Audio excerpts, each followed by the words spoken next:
Hello friend, मैं S N Prajapati S M P knowledge point के इस वीडियो में आपका स्वागत करता हूं। और फ्रेंड, अगर आप इस चैनल पर नए हैं तो बिल्कुल आपसे रिक्वेस्ट है कि आप इस चैनल को बिल्कुल सब्सक्राइब कर लें। और इस चैनल पर आपको आपके कंपटीशन और इंटरमीडिएट से संबंधित बहुत ही अच्छे वीडियो देखने को मिल जाती हैं, जो कि आपके आगामी प्रिपरेशन की दृष्टि से बहुत ही इंपॉर्टेंट होंगे। तो आइए शुरू करते हैं आज का ये क्वेश्चन। आज ये जो क्वेश्चन आप देख रहे हैं यह क्या है कि न्यूक्लियर रिएक्टर पर आधारित क्वेश्चन है, इसलिए सबसे पहले हम लोग न्यूक्लियर रिएक्टर के बारे में जानकारी प्राप्त करते हैं, उसके बाद इस क्वेश्चन को लगाते हैं। और यह question BHU BSc previous year में पूछा गया क्वेश्चन है। तो सबसे पहले अब हम लोग देखेंगे न्यूक्लियर रिएक्टर। न्यूक्लियर रिएक्टर, इसको एटॉमिक पाइल भी बोलते हैं। एटॉमिक नाभिकीय, इसको बोलते हैं नाभिकीय रिएक्टर या नाभिकीय रिएक्टर या परमाणु भट्ठी। परमाणु भट्ठी भी इसको बोलते हैं। तो इसमें जो पहला प्रश्न आता है, परमाणु भट्ठी पर जो आधारित पहला प्रश्न आता है, तमाम कंपटीशनों में प्रश्न पूछे जाते हैं कि प्रिंसिपल, परमाणु भट्ठी का जो प्रिंसिपल है वह क्या है। तो इसमें जो पहली बात आपको ध्यान में रखना है वह है प्रिंसिपल। इसका प्रिंसिपल क्या है, इसका सिद्धांत क्या है, या किस सिद्धांत पर कार्य करता है। तो इसका जो प्रिंसिपल है वह है न्यूक्लियर फिजन, नाभिकीय विखंडन। इसको नाभिकीय विखंडन भी कहते हैं। और इसका प्रिंसिपल है न्यूक्लियर फिजन। तो न्यूक्लियर फिजन में क्या होता है, एक बड़ा हैवी कह सकते हैं कि एटम दो हल्के एटम में ब्रेक होता है न्यूट्रॉन की उपस्थिति में। तो न्यूक्लियर फिजन क्या है कि जब एक हैवी न्यूक्लियस दो हल्के न्यूक्लियस में ब्रेक होता है, तो उसी प्रक्रिया को हम लोग न्यूक्लियर फिजन, नाभिकीय विखंडन कहते हैं। और अब इसमें जो दूसरा भी प्रश्न आता है, एटम बम अगर होता तो एटम बम का भी जो प्रिंसिपल है वह है न्यूक्लियर फिजन। एटम बम का भी जो प्रिंसिपल है वह है न्यूक्लियर फिजन। न्यूक्लियर फिजन पर ही आधारित एटम बम भी होता है। और दूसरी जो बात है वह है फ्यूल। फ्यूल के तौर पर क्या प्रयोग करेंगे, ईंधन के तौर पर परमाणु भट्ठी में क्या प्रयोग किया जाता है। तो ईंधन के तौर पर परमाणु भट्ठी में यूरेनियम 235, यूरेनियम 235 और प्लूटोनियम 239 का प्रयोग किया जाता है। ईंधन के तौर पर परमाणु भट्ठी में यूरेनियम 235 और प्लूटोनियम 239 का प्रयोग कर लेते हैं। और जो तीसरा सबसे इंपॉर्टेंट चीज है वह है मॉडरेटर। क्या है, मॉडरेटर। मॉडरेटर इसको बोलते हैं मंदक। यह क्या कार्य करता है, यह न्यूट्रॉन की गति को कम कर देता है, न्यूट्रॉन की एनर्जी को कम कर देता है। मॉडरेटर क्या करता है, जो नए न्यूट्रॉन निकलते हैं उसकी एनर्जी बहुत ज़्यादा होती है, तो उसकी एनर्जी को एब्जॉर्ब कर लेता है, उसकी वेलोसिटी को, उसकी एनर्जी को कम कर देता है, स्लो मूविंग कर देता है। तो मंदक के तौर पर क्या क्या प्रयोग करते हैं, इससे रिलेटेड क्वेश्चन आते हैं। तो पहला जो प्रयोग किया जाता है वह है ग्रेफाइट। ग्रेफाइट का प्रयोग कर लेते हैं। दूसरा किसका प्रयोग करते हैं, वह है भारी जल, हैवी वाटर। हैवी वाटर, इसको D2O और इसको भारी जल कहते हैं। तो भारी जल का प्रयोग कर लिया जाता है मॉडरेटर के तौर पर मंदक के रूप में। तीसरा जो है वह है बेरिलियम ऑक्साइड। बेरिलियम ऑक्साइड या केवल बेरिलियम का भी प्रयोग कर लिया जाता है।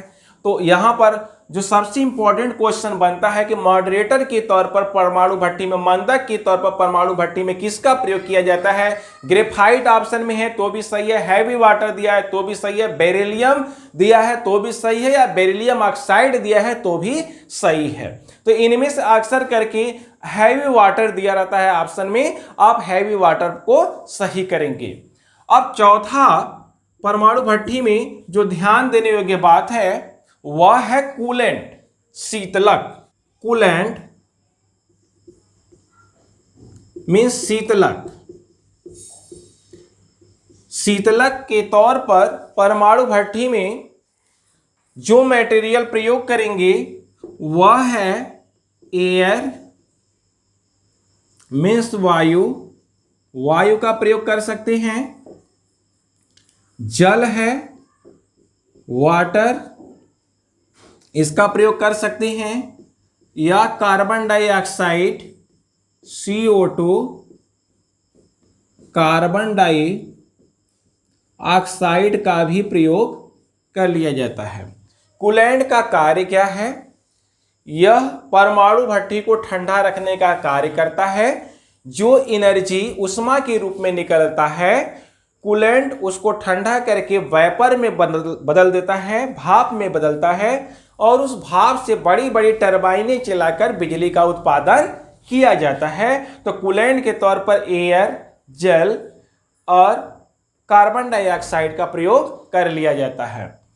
और परमाणु भट्टी में पांचवी जो सबसे इंपॉर्टेंट चीज है वह है कंट्रोल रॉड्स, नियंत्रक छड़ें। कंट्रोल रॉड्स, इसको नियंत्रक छड़े बोलते हैं। नियंत्रक, यहां पर छड़ें।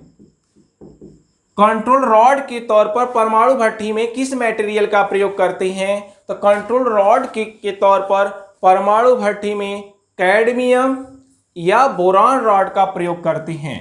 किसका प्रयोग करेंगे? कैडमियम, कैडमियम या फिर बोरॉन।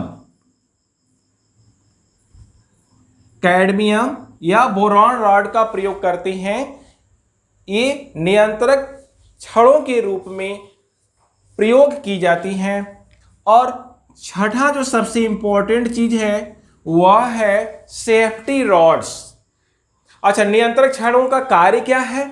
नियंत्रक छड़ें जो न्यूट्रॉनों की संख्या है, ध्यान सुनेंगे, यहां पर जो मॉडरेटर है वह न्यूट्रॉन की एनर्जी को कम करता है, उसकी काइनेटिक एनर्जी को कम करता है, लेकिन जो कंट्रोल रॉड्स है वह न्यूट्रॉनों की संख्या को नियंत्रित करता है। यह क्या करता है? जो भी न्यूट्रॉन उत्पन्न होते हैं उसको एब्जॉर्ब कर लेता है, केवल एक न्यूट्रॉन को आगे बढ़ने देता है।